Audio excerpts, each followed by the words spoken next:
Broadcasting from the business capital of the world, this is the Podcast Business News Network. Welcome back, everybody. I know that life isn't easy. It's full of challenges. We're challenged all the time. Big challenges, smaller challenges.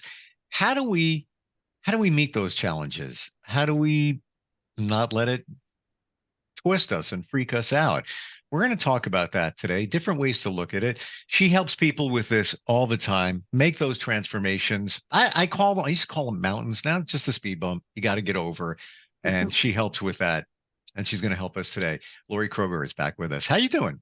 I am fantastic. How are you doing today? I'm good. I'm good. This whole thing with the challenge, do you find that once you're able to get past this one, and then that one, and then maybe that one, maybe one over here, that it gets easier? It does. Everything gets easier with practice, and that includes challenges. I agree. I feel that you realize that you have something in you that you never had before. And that something gets stronger every time you meet a challenge. I can tell you honestly, and I want you to be personal as well, if you're good with that. Of course. In my journey last few years, a lot of challenges to the point where people have even said to me, how you doing it? How you getting through all that? And I just look at them and I'm like, I don't know. I'm just keep moving forward. If you saw me 5 years ago, that would not be me. Everything rocked my world. Even things that weren't something I should worry about, I worried about. I don't want to say I regret it, but you learn. Now my mantra is nothing surprises me anymore. Something pops up, it's just like, all right, yeah, let's go past that one now. I think a little bit of that comes with age. Well, why did it wait so long? Because I could have used a lot of that, 20 years ago, 30 years ago, 20 years ago, we were open to listening and understanding. We weren't really willing to look at the lessons that we were being taught inside of those challenges. We just live our life. We're 20, 25, 30 years old and life is great. We're charging the path that we think we want. And, when a challenge comes, it's like, oh, now what? That's not, so when we're younger and our prefrontal cortex isn't fully developed, we don't always see what is trying to be taught. And we take it very personally. Agreed. Because we never look at it or looked at it as a lesson. And I just had this conversation on the phone with somebody earlier this morning where, that old cliche, it's happening for you and not to you. And it's easy to, somebody to say that. But when you've been through situations and you've gone there, you realize that, I'm not minimizing the pain. Oh, no. No, but sometimes you got to go through the birth canal to get to the other side. And then you realize, oh, okay, well, that really sucked. That was horrible, but I'm actually a better person for it now. Yeah. And then time goes on. Now I'm even better. I'm better. I understand me and life and all of that. One of the things that we often do is, when we are in the midst of these challenges, we are focused on the getting out. Where is that light? We're in the dark right now. Where is the light at the end of that tunnel? And trying to claw our way to the surface, we don't see every little step that we're making to overcome that challenge. We don't see it. And then you get yourself out of it and, okay, that was really hard, but yet we still don't recognize the accomplishments that we have completed by getting through that challenge. And when we take that time to really think about, wow, I did A, B, and C. I did that. That was me. And we can be proud for those moments. Oftentimes we don't think about those areas that we can congratulate ourselves for. We just think about how hard it was. Yes. Yeah, 100% right. And I had that realization in the last year where You look back to yesterday and you look back a day before, whatever, and it's like, but then you go back 6 months, maybe a year, and you look at where you were and where you are now, and it's like, whoa, you did a lot. You went through a lot. You're still here. Things are better in some areas, but we don't do that. Just what you said. Why do we take the victim mentality? Why do a lot of us gravitate toward that? You know, you get on the phone and BIH with your friend, like, oh, your movie's having it. Why do we do that? So, funny story. I actually just kind of did that this week. I pulled out the victim card. I felt like I was being attacked by somebody that I care very deeply for. And it was oh my gosh, I can't believe that you did that. I can't believe you would say those words. That was so mean. And it stung. I mean, it really, really stung. And I had to really look at, okay, wait a minute. Take a step back. Why did I react that way? What was it that caused me to react versus respond? Number one, I was already exhausted. I should not have entered into that conversation to begin with. Yes. And it was a challenge. And it was actually, and here's another aspect of challenge. I was being challenged in my integrity, my self-worth, my coaching ability. And I just, oh my God, how dare you? And then I had to sit back and really think, okay, what was their perception? And how do we now fix this? You know, how do we open up those lines of communication? But it's really about now getting out of my comfort zone. You know, being a victim's easy. Oh, poor me. It's okay. But getting out of that comfort zone and looking at who you are and looking at maybe where that trauma started, what triggered that reaction makes a difference. I had made a huge epiphany during that conflict and through that challenge. And that's part of growth. It's part of becoming who we are. So it was a very powerful lesson for me. Thank you for sharing that. And a lesson in don't react if you haven't had enough sleep and all of that. Because yeah, I'm right Don't there with engage you. in conflict. It's not a good plan. You can't. We minimize sleep, how important it is, but it's a game changer. You can't process. I don't mean you personally, but all of us. You can't process things unless you have quality sleep, and you're taking care of yourself too. Yeah. And I'm not speaking out of an online blog or something. Experience. That's where that's how I figured it out. From ulcers to everything else, been there, done that. Because I didn't take care of myself, and I let stress get to me, and I let people get to me, which led to the stress and all of that. When we talk about overcoming these challenges, you need courage. Where do you find the courage from within to get that done? So when I was really thinking about the conflict that I was in, and I could have absolutely just shut things down and said, okay, I'm done with you. But I didn't. I had to look inside and find the courage, number one, to look at me, overcoming that fear of I'm not good enough. And even as a coach, we still have these feelings. We still go through everything that you go through. It's the number one. I want to just to share. It's the number one thing that we all go through. Not good enough, no matter what it is. And the more and more I speak with people like you and study and all of that, I don't think anybody is immune to it in some shape and form. We're all dealing with it. The feeling of I'm not good enough, and apply it to whatever you want it to. I'm not good enough for that job. I'm not good enough for that relationship, whatever it is. So I don't want you to think that people to think that, you're alone in that. We're all dealing with that. Well, and a lot of that comes down to, how are we defining our value? Are we using an outside source? This was why I felt attacked, is because I used an outside source to define my value. versus understanding that I have an intrinsic value just because I am me.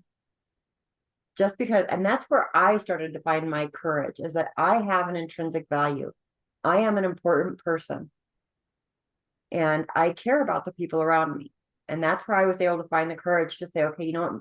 I made a mistake. I made a mistake and I reacted poorly. Now, how can we move forward and fix this? And pulling out that authenticity and being honest and saying, okay, I've done some reflecting and I've found where my trigger is. And now it's your turn. Let's find your trigger. What would you say your trigger was in that situation? Was it they questioned your integrity? It started out as challenging my integrity, but as I really looked through my history, what I discovered was that I always found my value in having what I was able to provide, with my body. And so that's how when I was much younger, I was able to provide a roof over my head. That's how I always had food in my stomach, is I had somebody there to take care of me. And my value was what I could do for them. And in my new life, that's not the same thing. That's not a belief system that is serving me anymore. And so now I've been trying to redefine that value. So when it was challenged, I couldn't answer it. And when I couldn't answer it, I got scared and I got angry. And then I retaliated. Well, many of us are wired, myself included, to be people pleasers. Mm-hmm. Why do we do that? Because somewhere in our childhood, along the way, mostly childhood, as I understand it, in your subconscious, that you believe that you weren't good enough. So you do these things to make up for what you think is the reality. It's really not, in providing value to people, whatever it might be. It could be, hey, I can get you to the front of the line at that concert tomorrow night. What, and get you in, or I can, I have got a friend who can take care of this for you, or I can do this for you. We overextend ourselves because we want to be seen that we have value, so people will like us, care about us, et cetera, et cetera. Right. And it's that outer value, whether it's money, whether it's service, whatever that looks like, is what ends up tearing us down. And realizing our intrinsic value, uncovering and discovering our own personal authenticity is really, really important. And then finding the courage to do that. So why don't we go there?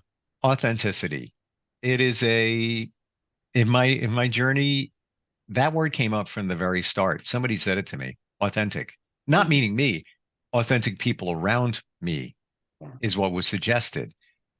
How do you find that? And how do you know you are truly being your authentic self? I actually struggle with that. I think I am, but I don't really know. How do you know?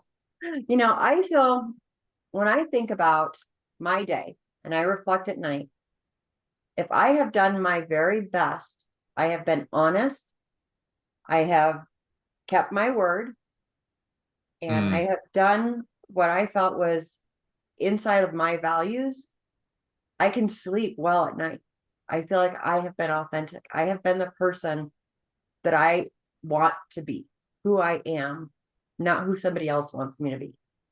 So that doesn't mean you're just walking around the streets saying, this is me, I'm authentic. Yep.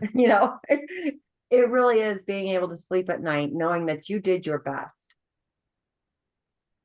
So is it a feeling that you have where maybe call it a more fulfilling feeling inside when you are truly being authentic? It is. It really is very fulfilling. And you can close your eyes and you can walk through your entire day and say, I wasn't wearing a mask in that conversation. I'm in a men's group. I think I shared with you, started like 15 weeks ago. uh, just a few months. And that is the number one thing we say, masks down, like be yourself. And we've actually called some men out on it. We've really like, great men, except you're not being real. Stop with the jokes. This is not funny at this moment. We don't need to hit a punchline. Don't hide behind that. Be Well, who and you that's a are. defense mechanism. Totally. Yeah. So what are they being defensive about? That's where the authenticity comes in. Are they willing to share? When you're in that environment. Now, I'm not saying you share everything all the time with all the people. I do actually. I I don't do know. pretty much too, but There's a couple of things you hold back depending on the person or the situation, but I would say for the most part, I'm like 98% there. I don't know. Because I want to learn from others, and then they learn from me. Just our situations. We all have a story. What you're saying is just resonating with me in terms of providing value for others. I see myself in you in doing that. And sometimes we don't know we're doing it. We're yeah. just because you get wrapped up in it. And it's just it becomes you until you realize that, oh wait, that's not the best thing for me. Well, If one way to recognize when you're being inauthentic is when you're creating that story in your head that says, how is this going to make me look? If I say this, if I do this, will I be embarrassed? Do I look smart enough? That's when you're really not being authentic, because you're creating this story in the back of your mind. Hmm. Obviously we want to be thoughtful with our words, but if it's a story that you're going to have to remember down the line, you're not being authentic. Yeah.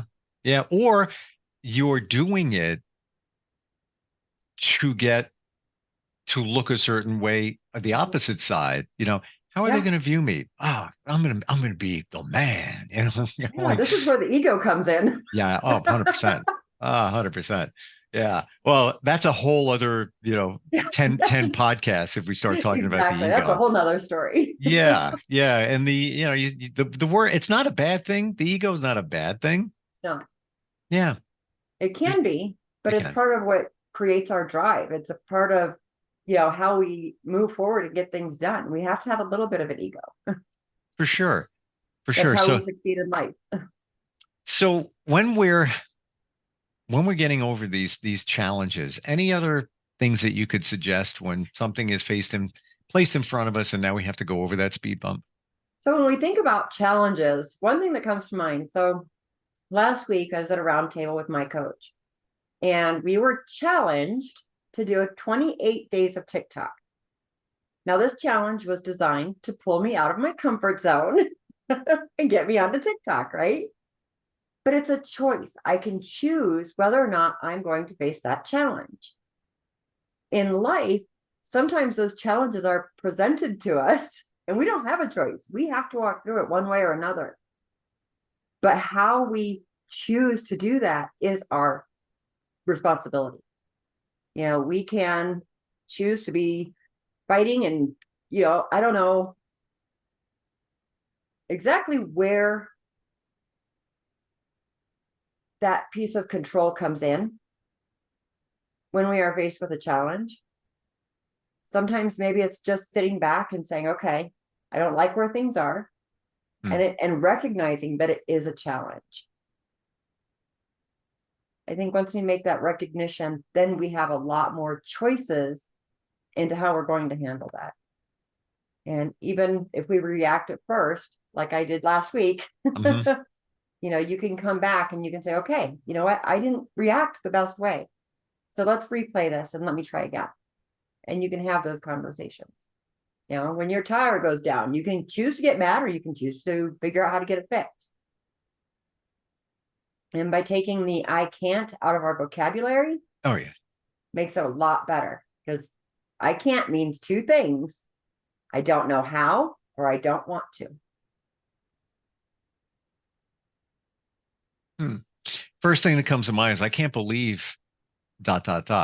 We use Yeah. that one all the time. I can't believe that happened ... So give me that again. Those two things with I can't. So either you don't know how, so you don't know how that happened, Or how to right? accept it. Or how to accept it, or I don't want to. Now, the only saving grace here is you cannot change the past. I think that's the only exception to the word can't, because you can't change the past.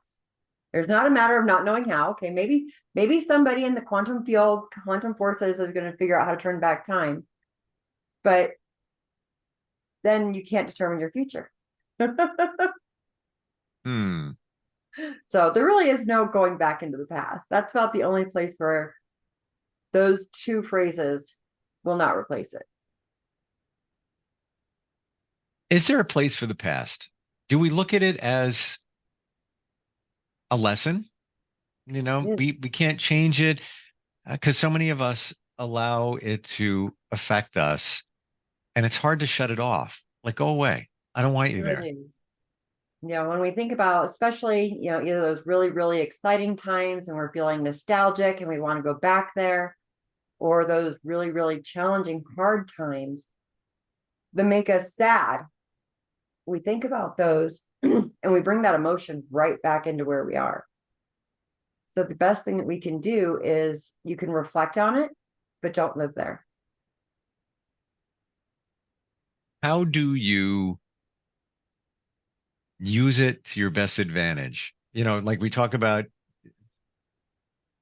I don't want to minimize what happened in the past, but you can't get rid of it. Nope. And you don't want to because you don't. There's a lesson there. Yeah. But how do you get it to the point where I like it's the beast? It's coming at you. How do you get it so it's like "Meow," and like, all right, I got you here now. I'm gonna throw you over there, so you're not gonna. Like found nose on it. Yeah. Maybe some kitten ears. No, really, especially if it's a terrifying event or something that was very scary. When you change the story, the characters in the story, it may be the same actions, but now you're creating a different emotion to go with it. Hmm. And so then you're not pulling yourself down into those depths of sadness or anger or fear. It happened. So now if I want to replay that story in my mind, let me put a clown nose on them. Let's put some big funny shoes on them, and then we can just laugh about it. We're But out of time, oh, but I got to tell you, interesting point that you just made because the number one thing that people fear is public speaking. And it's surveys all the time, but like 1 and 2, number 2 thing, number 1 thing, it flip flops, public speaking. So you're told that if you have to speak publicly, cat. I didn't see. Um, you should look at everybody in the audience as if they're not wearing any clothes and just like, kind of laugh in your mind, like, yeah, this is all lighthearted. So I think there's a lot of validity in terms of what you just said, taking the past and looking at it in a different way.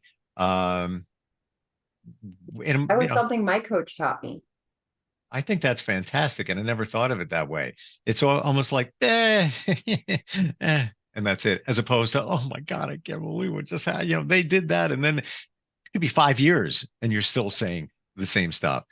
Laurie, how do we find you? How do we locate you? If somebody's just going through stuff and needs some guidance, what do we do? You know what? Send me an email to either info at visiblepotential.com. Laurie, Laurie at visiblepotential.com. You can find me on Facebook. Now you can find me on TikTok. I think it's called Potential Equals Success. That's going to be interesting. I think I'm always out and around. Just Google me, you'll find me. I might even, I don't do TikTok, but maybe I should just for the challenge because of what you just said. I don't know. Interesting. Thank you so much for today. Appreciate all of it, the insight and your honesty and transparency too. Thank you. It's Thanks. the only way I know how. You know why? Because you're authentic. I appreciate that. Thank you. It's the truth. All right. We'll catch up soon. Have a good one. You too.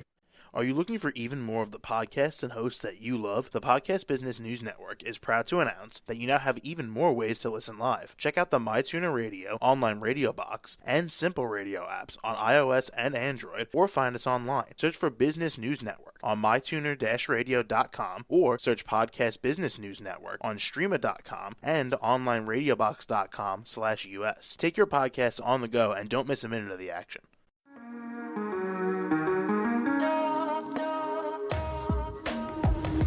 Broadcasting from the business capital of the world, this is the Podcast Business News Network.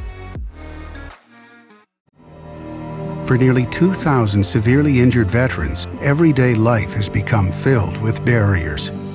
Day-to-day simple tasks can become pretty daunting. I have to carry my chair up 2 flights of steps or have somebody do it for me. What scares me the most is just the falling. When I'm struggling with my house, I think, to have that one great barrier just knocked down, it's crucial. Home for Our Troops is a wonderful nonprofit that builds a Mortgage-free, fully adaptive, handicap-accessible house. And there's no catch. It'll be our very first home that we've ever owned. This is a game changer. This is where your life begins again. We need you to join us in completing this important mission. Please visit hfotusa.org and help build homes and rebuild lives. Because of you, everything's going to be okay.